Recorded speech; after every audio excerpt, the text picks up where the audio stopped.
আসসালামু আলাইকুম। আপনারা কেমন আছেন?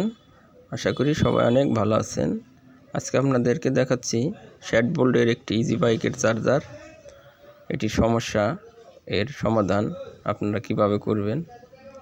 তো এটির মূল সমস্যা, এটিতে লাইন যায় না, মানে পাওয়ার অন হয় না। তারপর আপনার রেগুলেটরটাও অনেক জাম, শক্ত হয়ে গেছে। তারপর এর ফ্যানটাও ঘুরে না। তো চলুন এটিকে আমরা খুলে রিপেয়ার করে আপনাদের দেখাচ্ছি। আমার চ্যানেলটিতে নতুন হয়ে থাকলে এখনই সাবস্ক্রাইব করে পাশে থাকা বেল বাটনটি অলি দিয়ে রাখবেন। আর ভিডিওটি ভালো লাগলে অবশ্যই একটি লাইক দিবেন। তো দেখতে পাচ্ছেন মিটার দিয়ে আমরা ইনপুট ভোল্টেজটি মেপে দেখাচ্ছি। তো আমাদের লাইনটি দেখাচ্ছে না। তো আমরা এসি কর্ডটি খুলে নেব। তার আগে আমরা ফিউজটি চেক করে নেব যে ফিউজটি কেটে গেছে কিনা। অনেক সময় ফিউজ কেটে গেলেও আপনারা ভোল্টেজ যায় না চার্জারে। তো দেখতে পাচ্ছেন আমরা ফিউজটি মেপে দেখছি, তো আমাদের ফিউজটি ওকে আছে। তো আমরা এখন তারটি চেঞ্জ করে দেখব। এসি কর্ডটি আমরা এখন চেঞ্জ করে ফেলব। তো এসি তারগুলো আমরা কেটে নিলাম। মূলত চার্জারটির এসি কর্ড অনেক আগে থেকেই সমস্যা ছিল। তো ভিডিওটি না টেনে সম্পূর্ণ দেখতে থাকুন।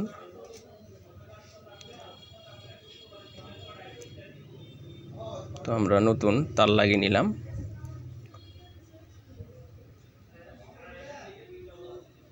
তার লাগিয়ে আমরা প্লাগটি ঢুকিয়ে প্লাগটি লাগিয়ে নেব।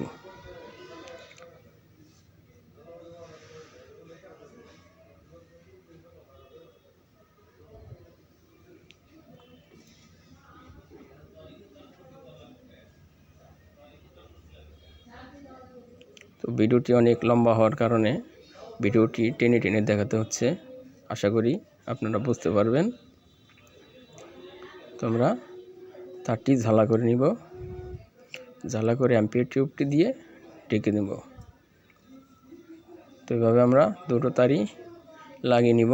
তো এখন চেক করে নেব। দেখতে পাচ্ছেন আমাদের চার্জারটিতে ভোল্টেজ ইন হয়েছে। তো আপনাদের ভোল্টেজটি এখন মেপে দেখাবো। তো এটি শ্যাট বোল্টের ইজি বাইকের চার্জার। তো আমাদের ভোল্টেজ এখন ওকে আছে। তো দেখতে পাচ্ছেন আমাদের ফ্যানটি স্পিডে ঘুরছে না, জাম হয়ে আছে। তো ফ্যানটি আমরা এখন ভালোভাবে রিপেয়ার করে নেব।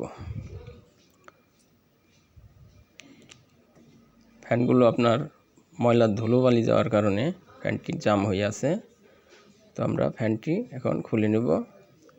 ভিতরে একটি সার্ক্লিপ জাতীয় ক্লিপ দিয়ে এটি আটকানো থাকে। তো দেখতে পাচ্ছেন অনেক ময়লা। তো এটি আমরা ভালোভাবে পরিষ্কার করে নেব।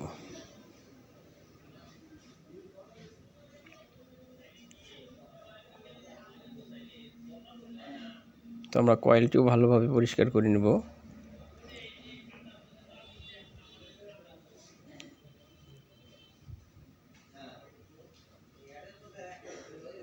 তো আমরা এখন ফ্যানটি আবার লাগিয়ে নেব।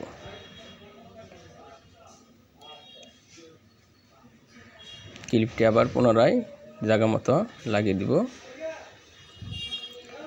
ভালোভাবে আটকে দিতে হবে। তো একটু মোবিল দিয়ে নিলাম যাতে আমাদের বুশটি ফ্রি থাকে। তো দেখতে পাচ্ছেন আমাদের ফ্যানটি কমপ্লিট হয়ে গেছে। তো আমরা ফ্যানটি এখন লাগিয়ে নিব। লাগিয়ে আমরা রেগুলেটরটি ইজি করে দেব। তো দেখতে পাচ্ছেন রেগুলেটরে মানে দুটো বল থাকে, বলের মধ্যে আমরা 2 ফোঁটা মোবিল দিয়ে দিলাম। তো আমাদের কাজ মোটামুটি শেষ।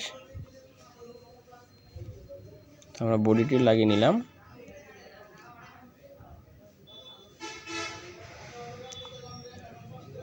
দেখতে পাচ্ছেন আমাদের রেগুলেটরটি একদম ইজি কাজ করছে। তো ভিডিওটি সম্পূর্ণ দেখার জন্য আপনাদের অসংখ্য ধন্যবাদ।